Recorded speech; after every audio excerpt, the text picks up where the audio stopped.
Hi everybody, this is Patrick from Just Got Played, and I'm going to do something we never were going to do. We're going to do a top 10 list for 2021.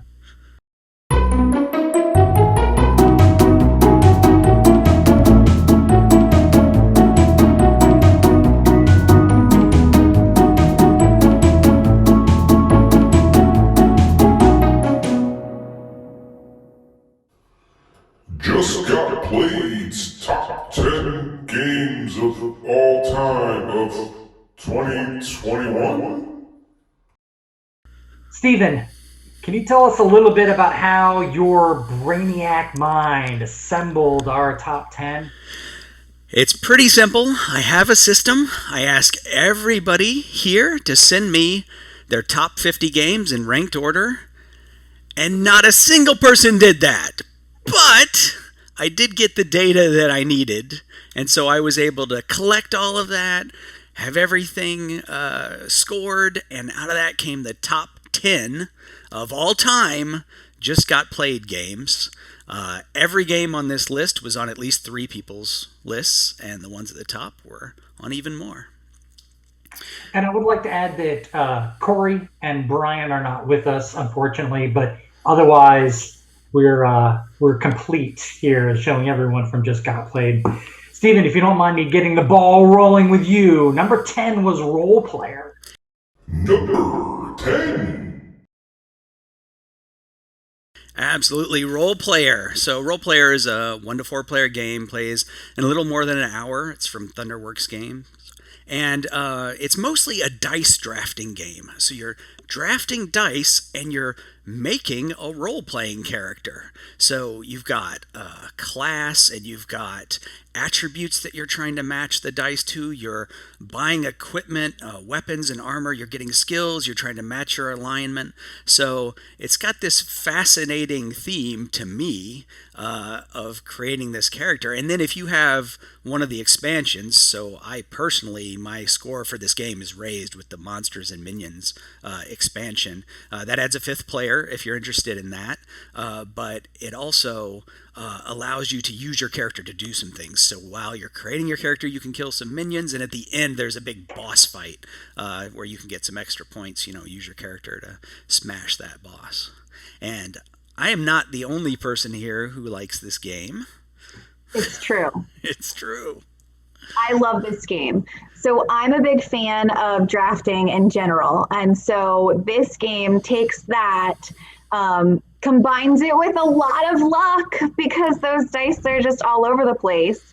And it hits checks a lot of boxes for me because it is such a great, crazy, chaotic combination of actual thinky math and then just crazy random numbers. Yeah, I like games. I don't mind randomness in games. Some people don't like it at all. But this game gives you a lot of different ways to mitigate that randomness, right? Yeah. You can manipulate the dice. There's a lot of different skills and completing rows and things that let you manipulate it. So, yeah, I really like that aspect of it, but I think in the end for me it's the theme that does it more than anything. I just like making a character. It's great. And it's awesome that you get to do something with that character as the expansions came out. Yeah, there's a new game coming out called Role Player Adventures, which is in the same line but not related, but you can take your character from this game and play with that character in that game, and that fascinates me, but I'm looking forward to trying that sometime. That's cool. That's actually a game that I have not played, but I would like to start playing it. I'd like to try it with any of you 3 that voted for it because I need that kind of guidance in my life. E-Rock. Number 9 is Gloomhaven. Can you tell us a little bit about BGG's number 1 game, number 9 for Just Got Played, Gloomhaven? Number 9. I would love to, because this is actually my number 1 overall game. I find it a little bit uncomfortable because it's very fiddly, technical. You got to learn a lot of rules, but overall, it just slams it out of the park. From the first time I read about it on the internet, when they was in Kickstarter, it's talking about you can run different parties and they all affect the same world, and I'm like, what are you talking about? But it delivered. It's all there. The genius of it, aside from this huge giant open world campaign is the system in which you select your actions every round. So normally in an RPG or something like Descent or whatever, you would just kind of tell everybody what you're doing and take your turn. In this, you keep a little bit of that information secret, and you choose 2 cards, and you use the top of one and the bottom of the other one. And what usually happens is everything gets screwed up till it's your turn, and you end up having to improvise and maybe use the other top and the other bottom.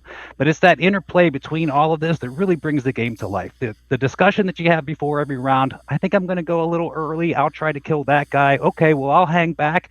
And then the monsters are on their own random set of cards, and they do just crazy things also. So right when you think you got it figured out, then they just do something completely off the charts, and then everybody has to scramble and improvise. It is fantastic experience. Now, I just want to put out there, if you want to get into this, probably go with Jaws of the Lion. That is an excellent game that brings you into the system. Gloomhaven is a beast. I do recommend it, but with caution so that you understand what I'm saying. Who else had that on their list? That would be me, Patrick. I did as well. Lloyd, tell us what you love about it. So I actually will second using Jaws of the Lion as a kind of an intro to see if you like it. Number one, it's like a fraction of the cost. Number two, you can get it at Target or any big box store for the most part. But what it does nicely is that it ramps you up into the full rule set over a series of the first 5 or 6 scenarios. So you don't get all of the rules thrown at you at once. But like he said, there is this random craziness that you think you have an idea of what's going to happen. And part of those cards is it determines your initiative and who goes first. And sometimes you think you're going really fast and you're not. The monsters have that one card that's just slightly faster than you, and that completely blows up your whole turn. And then now you're scrambling, like you said, and it's frustrating, but it's also hilarious because now you have to, well, I was going to do this and now I can't do that. How can I salvage this turn?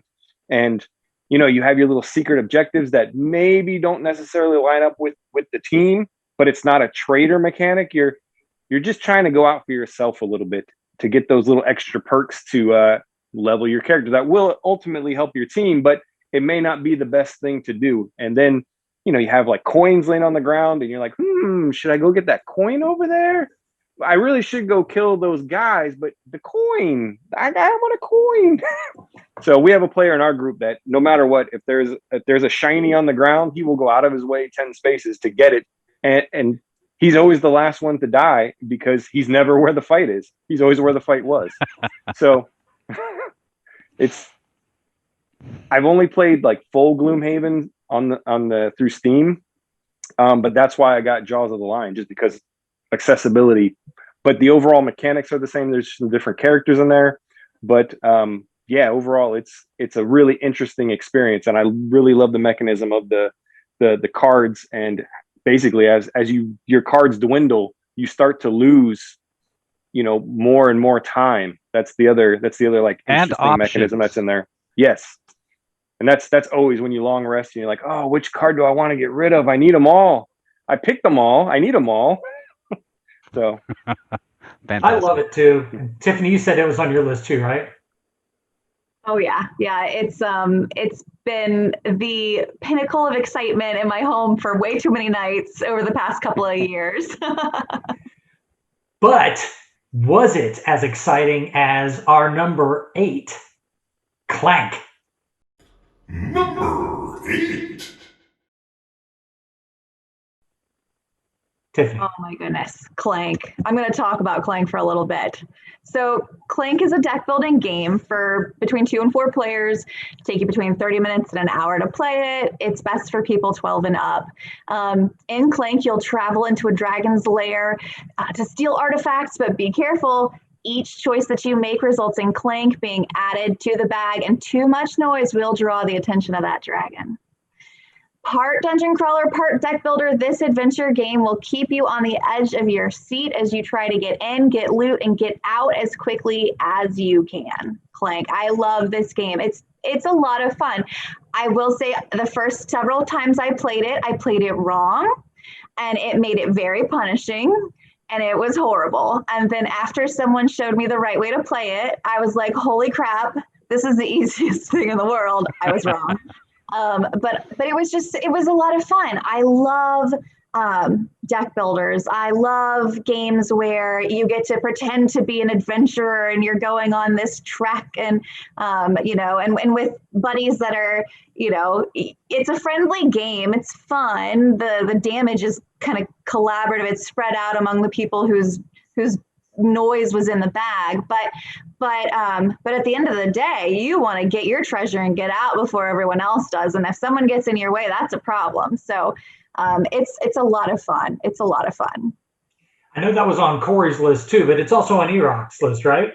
Absolutely. In fact, Tiffany and I and a couple of friends just finished Clank Legacy, and I have that on my list representing all Clank, but that is by far my favorite. It's probably the most legacy of legacy games I've ever played. It's just fantastic. You're constantly reading out of the adventure book, putting stickers on things, adding more cards. It's a total experience. And if you know anything about me by now, all these games that I'm talking about, those are about these big, huge experiences that you have. You sit at a table, you have a great time for a couple of hours with your friends, and you walk away telling stories about it. And Clank is one of those games. Clank Legacy, especially so. Yes, absolutely. So our number 7 was Deception, Murder in Hong Kong. Number 7.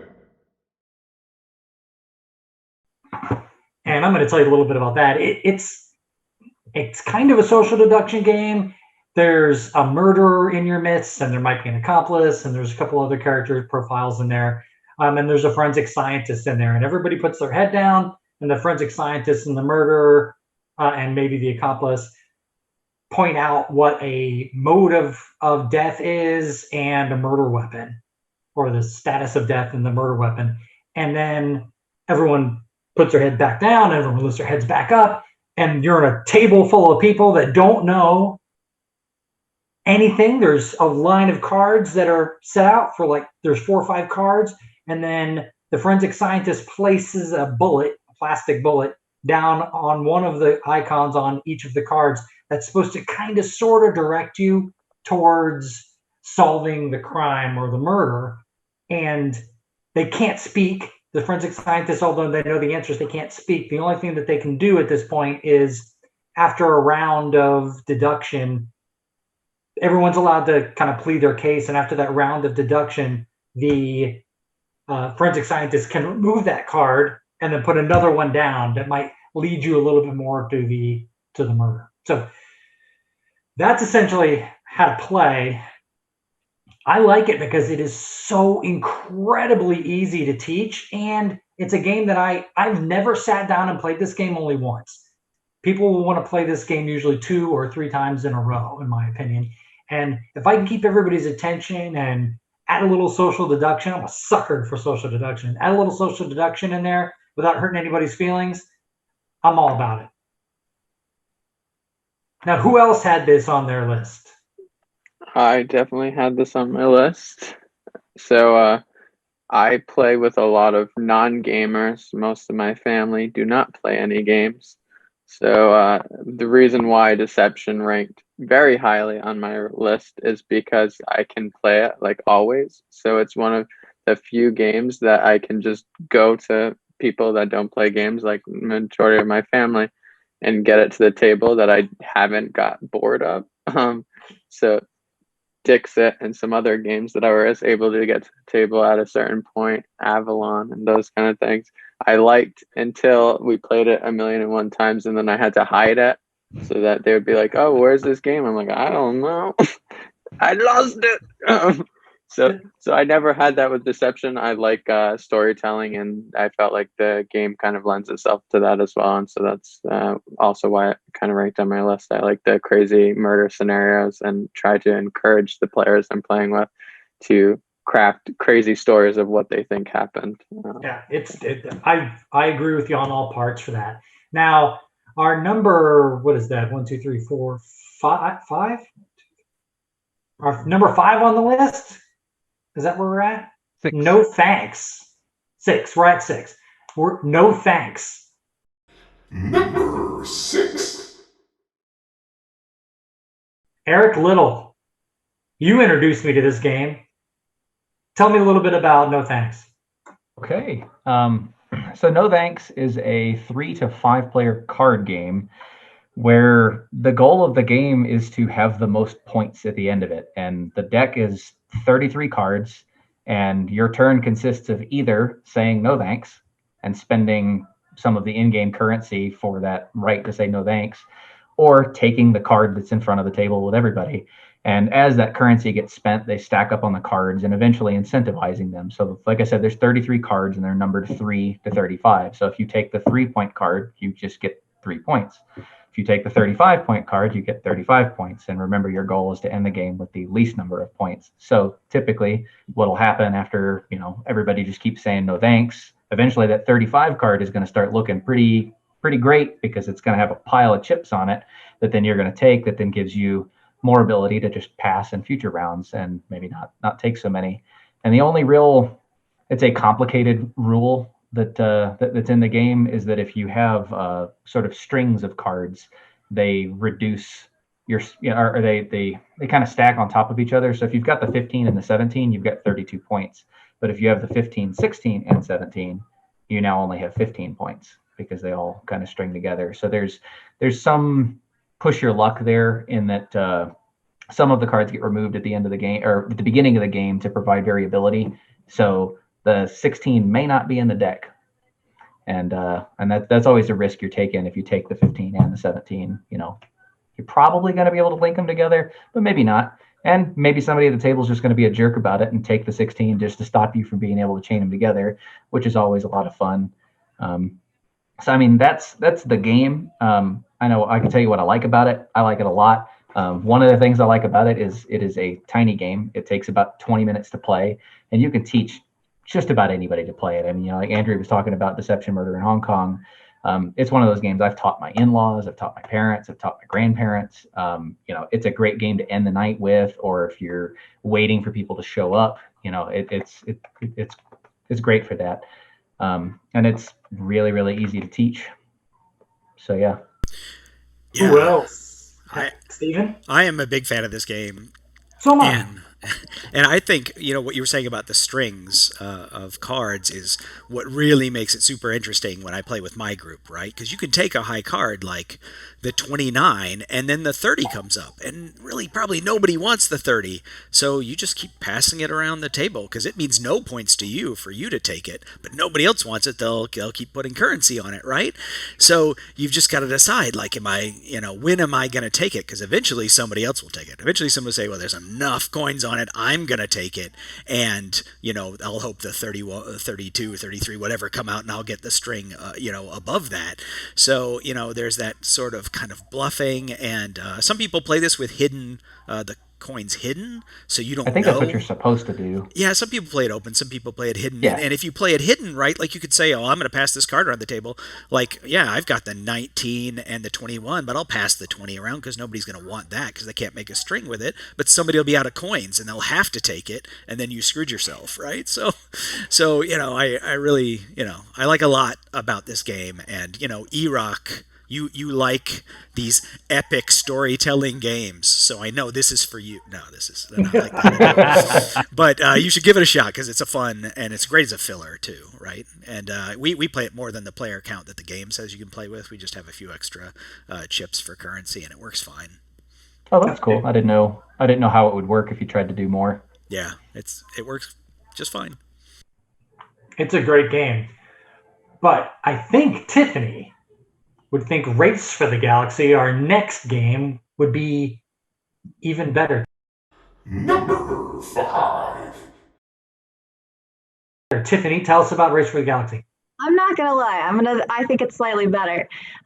Race for the Galaxy is a game for 2 to 4 players. It'll take you between 30 minutes and an hour, and it's for players that are 12 and up as well. In Race, you build a galactic civilization by placing cards in your tableau. These cards allow you to upgrade your basic actions and take more productive turns.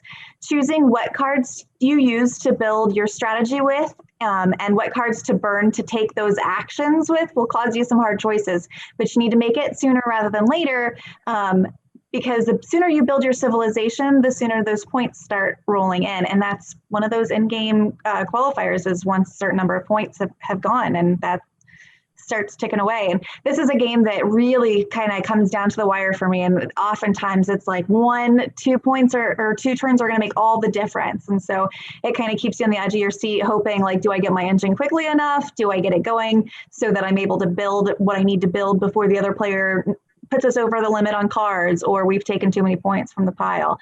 It's really a lot of fun. And a lot of times you do not see victories coming in this game. You are totally caught by surprise that someone else built so quickly and kind of left you in their dust, or they had a lot more points than you thought they did with their in-game scoring cards. Am I alone in loving this game? It's really good.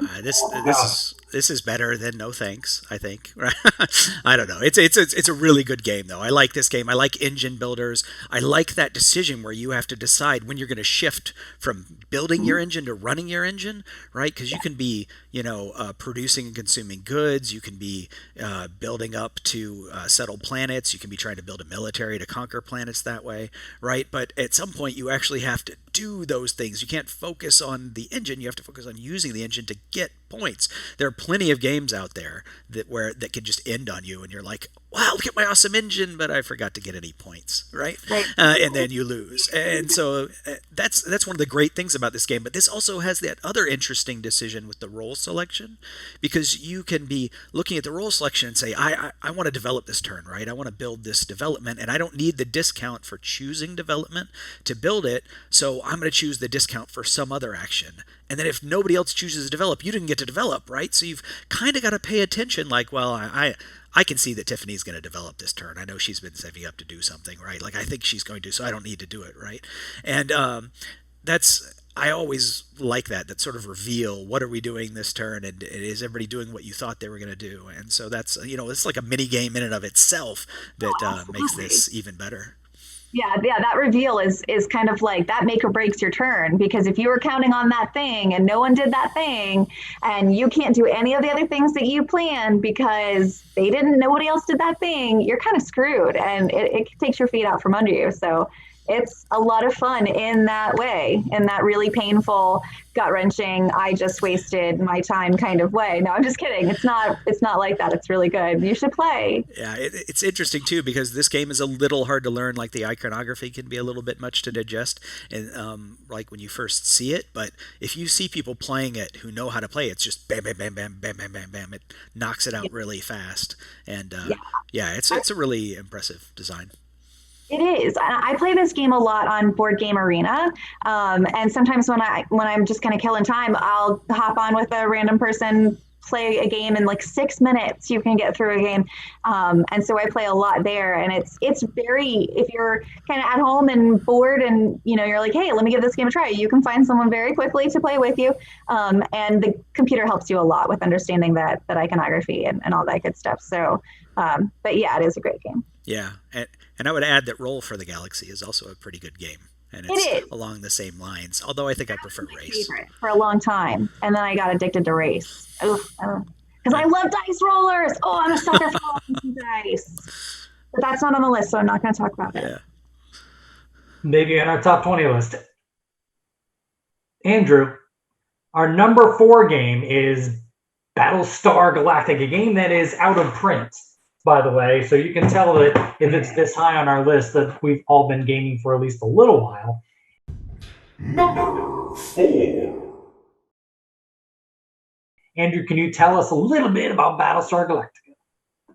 Battlestar Galactica is an excellent and very long game, in which you are trying to figure out who are the Cylons on the ship and send them to the brig and all that fun sort of stuff that you have in the kind of deception style games. You're trying to figure out who's lying to you, and it's always going to be me. I'm always the Cylon. But I think that the fun thing about Battlestar Galactica is that there's a lot going on, and it is like I said, longer kind of style of those games. But it always feels exciting, and I'm always into the game. That every time I've played, I've wanted it to last as long as it's lasted. And again, I am always the silent. You don't get that a lot with games that last so long. Very few people go, oh, you know what? I played for 3 hours, but I loved every minute of the 3 hours. Now, I think, Lloyd, this was on your list too, right? It was on my list. So, like you said, it can be a long experience, but you honestly don't really feel the time going by because there's a lot going on. You're constantly trying to figure out who's on your team and why did they go to engineering this? Like, why did they go there? There was no real reason for that. And then you're looking at the cards coming out for all the different the I forgot what they're called. Basically each round you have to pass like a trial and tribulation. I forgot what they're called in the game, a scenario, and everyone has to like pitch in cards, and depending on who you are, you have different colored cards that you can draw from. So maybe that purple card that came out came from the guy, or maybe it was one of the random cards that was already in the seeded deck. And you have to really pay attention to that stuff. And you never know, that deck can really mess you up, and you can go attacking your friend because you think that that blue card keeps coming out and he swears it's not him, but it comes out, and that's just the way the deck comes out for you.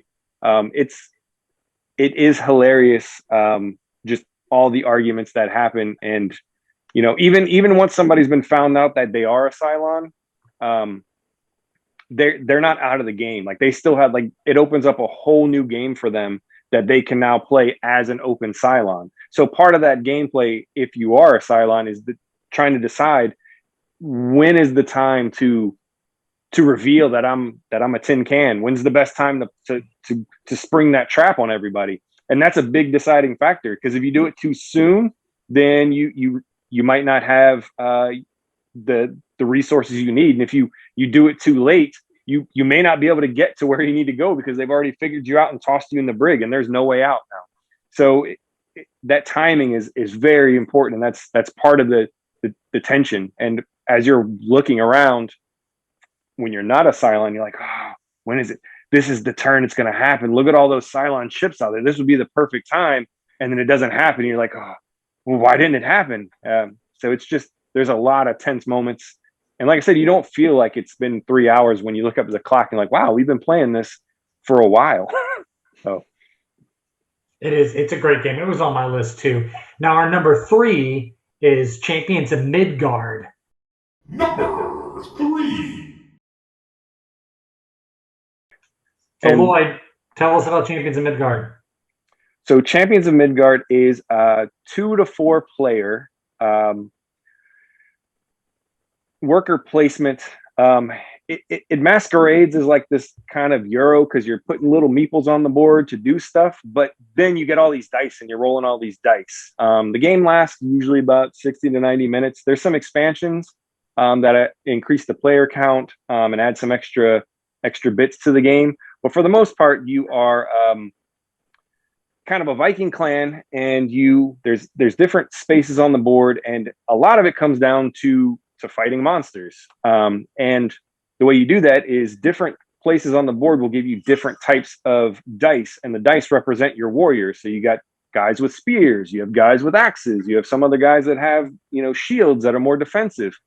And the way you score points in this, you do a lot of set collecting with like trolls to get different colors. You have like hidden objectives that you can keep getting that also give you specific things that you're looking for. There are big monsters that you have to, buy a boat and go across the sea to risk, typhoons and stuff like that to get to the monster. So you could lose your people before you even get to the monster to fight them. And it's just, there's a lot of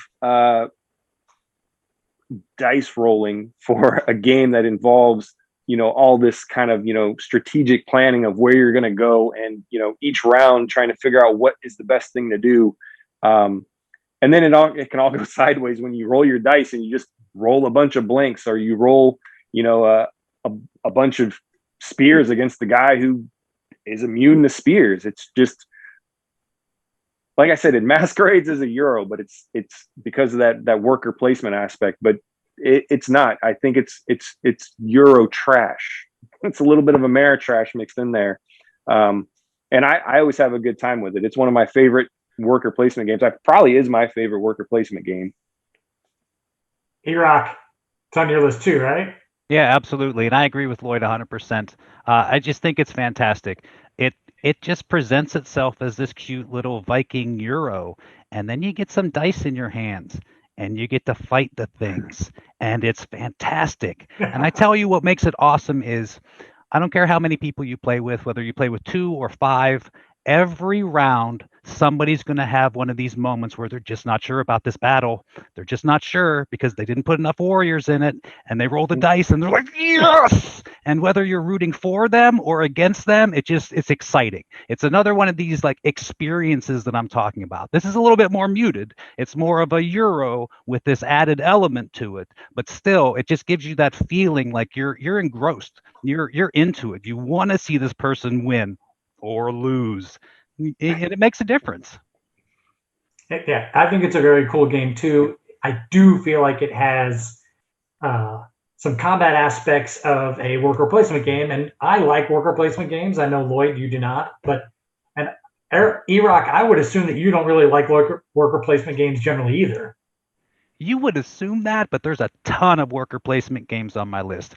The very, very high games on my list are going to be things like the Gloomhavens that we're talking about, these big grand experiences, but I like sitting around and making that engine work. It's, part of that, I don't know, semi-OCD thing. I do like a worker placement game. And, this game, as an example, gets compared a lot to Lords of Waterdeep, which in its own right is a very good game. But the difference to me is just that whole dice mechanism, because in all other Euros, you go to a space, you get a thing, you turn it in somewhere else for something else. And in this game, you don't turn it in. You use it to fight. And you might win, you might lose. You just don't know till you roll those dice. It's so exciting. Right to the death, too. Like you roll until either you win or you lose. There's no, I'm going to back out now. Once you go, you're committed. And on a side note to this, the expansions for this are fantastic because, first of all, one of them allows you to get tokens when your guys die in battle. So that's not the end of it at that point. Like in the base game's fantastic. Played it for a long time before the expansions came out. But if you go into battle and your guys die, that's it. They died. That's your round. You spent time getting these guys. You sent them out in the battle. They lost. They're dead. And the expansion, though, it gives you token for every one of those, and you can turn those in for different kinds of warriors and different kinds of things, and it just elevates the game to another level. It's honorable to send your warriors to Valhalla. Yes. They even have a sequel to this game. Not only all the expansions, but the sequel is called Reavers of Midgard, if I'm not mistaken. Yep. Also by Grey Fox. Yep. Number 2 on our list surprised me. Now, it's something that I had on my list, but I didn't know how many other people in this group really enjoyed it. It's a game called Patchwork. Number 2. And there's a large number of almost kind of puzzle pieces out in front of you players, and each player is trying to draft something to build their own little patchwork quilt. And there's numbers associated on those puzzle pieces, and you score points based off of that. It's simple. It's easy to learn. It plays really quickly. I did not expect other people to. Who else had this on their list? Yeah, this was on 4 lists. I would imagine. Mr. Little, tell me what you like about Patchwork. Again, I'll repeat what I said about No Thanks. It's one of those games that I feel like you can teach everybody. It's a great little 2-player game that doesn't take a ton of time. It's amusing to me because I feel like it could have been themed as just about anything, setting up flea market stalls, doing, making a town, anything like that, because it's just Tetris pieces being fit into a grid. But there's something charming about the fact that they picked quilt as a theme. You're making this quilt, and your currency in the game are these little blue buttons, and I like the decision space that happens in that game, because the game is done on this time track, and that's the other sort of currency that you have, or I don't know if currency is the right word for it, but essentially every piece that you take costs a certain number of buttons, but also causes a certain amount of time to pass, or you to have spent a certain amount of time doing applying that patch to your quilt, I suppose. And some of the better pieces, some of the bigger pieces, I guess some of the better pieces that get you more buttons whenever you would earn buttons in the game, those usually cost a lot of time. And it's not like a normal game where like I take a turn, you take a turn, I take a turn, you take a turn. It's got it's whoever's furthest back on the time track. So if I take a piece that moves me forward 7 spaces on that time track, you might get 3 or 4 turns after that, because you could pick a piece that's just 1 time, and then a piece that's 2 time, and then a piece that's 2 time, and do something like that. And that factors into my decision space too, because I might choose to take a 7 piece because the only pieces that are available to you for purchase are the 3 pieces ahead of where this marker is in the way that the board was kind of set up. And I may intentionally do something like that, knowing that you can't even afford the next 3 pieces that are available, or I know that those are going to cause you to move forward the same amount of time I did. So I don't know. It's surprisingly deep for as simple as it is, and as easy it is to teach to people. Yeah, that's a great part about the game. Now, our number 1 game, we're already at number 1. We moved through this pretty quickly. Our number 1 game is not a surprise at all to me. E-Rock, can you tell us a little bit about our number 1 game, Pandemic Legacy Season 1? Number 1! I would love to, and I would also like to echo your sentiment. This is not a surprise to me at all. As I've said, Gloomhaven was my number 1. This is my number 3, and I'm sure it's very high on everybody's list has played it. This came out 2 to 4 players. This came out in 1985, I was going to say. How about 2015? Excellent. This came out in 2015, but at the time, there really wasn't anything like this. I mean, sure, you had Risk Legacy. It was kind of Rob Davo's first foray into this kind of a thing, but this just elevated everything. This is one of these things like right up my alley. I'm talking about these big, huge experiences. It's a way to tell this huge, grand story over multiple settings that you have no idea what's going on. And so you kind of just fumble your way through making these decisions that you think are right, that you hope are right.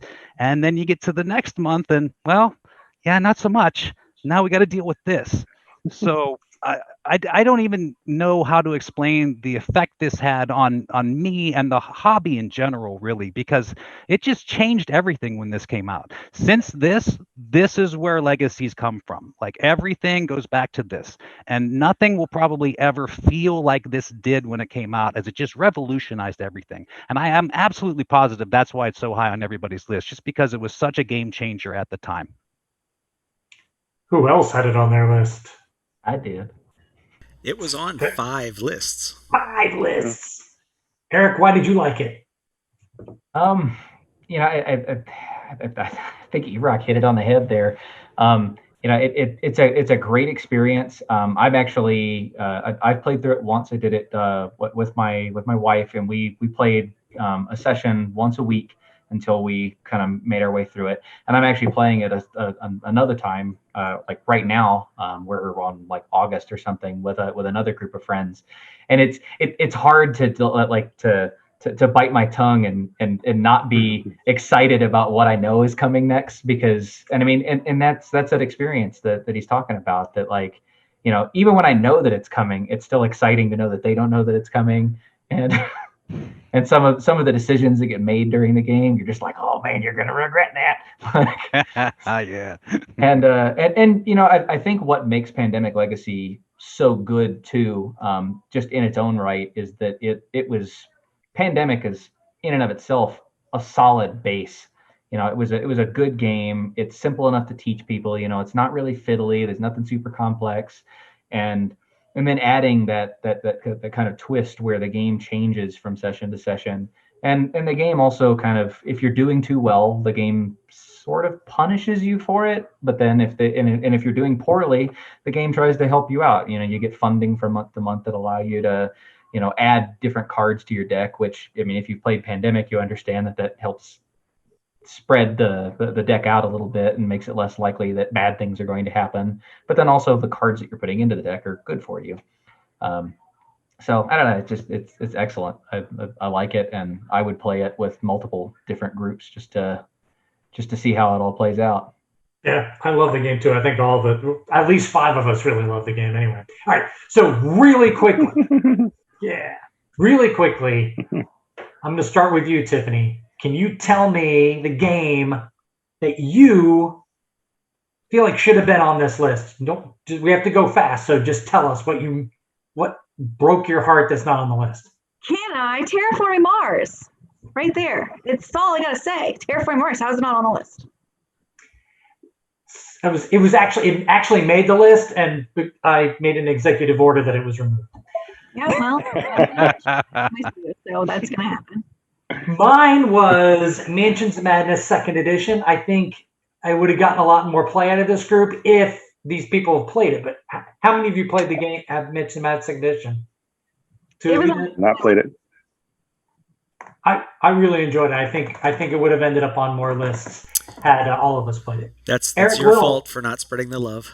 There's been a pandemic, man. Eric, you have to pick one that broke your heart that's not on the list. I'll just have to say what the number one item was on my list, and that was Isle of Skye. I think it's fantastic, and early on when Stephen was kind of compiling the list, it was up there, but then as more people jumped in, I think we've got a more varied list here, just because not all of us are Eurogamers, and so it's hard to get in the top 10, right? Yeah, 10 is not that many games. Yeah. Speaking of which, Stephen. So my favorite game of all time, a lot of people are married to their favorite game of all time. Mine changes from week to week, month to month. It's just how I'm feeling that day. And when I made this list, I think I was feeling the way Andrew was talking about, right? Like just a game that I can pull out and it's easy to teach and I can play with anybody. And with the exception of one person in my game group, everybody who has played this game with me loves this game, and that is Formula D. Racing theme people like, rolling dice people like, push your luck is a simple concept people can get around. So everybody just seems to have a blast playing it, and that's why it was number one on my list. That's got to go on my list. I haven't played that, and I would really like to. I've always wanted to play it. E-Rock, I know most of the games on your list made it onto the list. That's true. I'm kind Mr. of Perfect. But if there's one that you are upset about that didn't get on the list, what would it be? I just have a lot in common with all of you. That's all. Indeed. Keeping with my own theme of these giant, huge experiences, Star Wars Rebellion. Fantastic. This is a 2-player game. They say it can be 4. Don't listen to them. It's a 2-player game. But this is Star Wars in a box, and you are on the edge of your seat the whole time. It presents as a war game, not a war game. It is way more like Spectre Ops or Fury of Dracula. It's about somebody trying to run from somebody bigger and badder. It's awesome. I agree. I think that's a really good game. The only reason why I wouldn't on my list is because it is really only a 2-player game, and I don't really savvy that, man. Andrew, pick one that you wish was on the list, and it can't be one that you published. It has to be one that I published. No. That was the contingency, by the way, everyone. If any of us had anything to do with the developing or making a game, it was not allowed to be on the list. Yeah, so I almost voted for your game, Stephen. I honestly play it a lot, but I knew that I couldn't. So I just want you to know I do love it. I love you too, man. So that I'll just cop out and say that's my one. My number one was Deception. I made it, so I feel like I was good. All right, nothing in your top 5 didn't make it. I don't remember which ones I put. I like so many games. Like Steven said, my games like fluctuate. Reavers of Midgard. You said it earlier. I do like Reavers of Midgard a lot. And I think that Champions is close enough that I felt like it was kind of in there. But yeah, Reavers is definitely a really cool game, and I'm been friends with JB, the designer, forever. So I was happy to play it from the earliest iterations and then see what it was actually like as a published game, and that was one of the kind of first prototypes. I can see how that also affects you as you see it evolve and change. You might also get a little bit of sentimentally attached to it. Yeah, and it was one of the first prototypes I saw when I moved to Orlando. So then it kind of was like something I was like, oh, that's cool seeing that all the game designers here start getting all their games published. So now, Mr. Lloyd. Lloyd. I like so my number one, actually quite a few made it on there, but my number one, as Steven pointed out, because I forgot again, was Marvel Legendary, but pretty much anything in the Legendary family. But the Marvel Legendary is the one that I've spent the most time and money on. I've got pretty much all the expansions, but that bled over into Legendary Encounters Aliens, Firefly, which people love and hate because it plays good, but it looks atrocious. Big Trouble in Little China. There's all these variations of it, but basically it's a deck builder. They pitch it as a semi co-op, but you just play it as a co-op. I know they do like, tournaments and stuff because there are points on the bad guys for when you take them out, but essentially there is a mastermind that has a plot that he's trying to pull off, and he's got a bunch of henchmen. So there's different groups of bad guys that are coming out and moving through the city every turn. And every once in a while, the mastermind will come down and punch you in the face. And every once in a while, he'll advance his scheme a little bit further. And, you lose if the deck runs out or if too many, most of the plots have different end game scenarios why you lose, but it's a co-op. It's straight up a co-op. Don't play it semi co-op because people are just going to ruin it as they want. Well, if I'm not going to win, then I'm just going to sabotage everybody. You have to work together to win.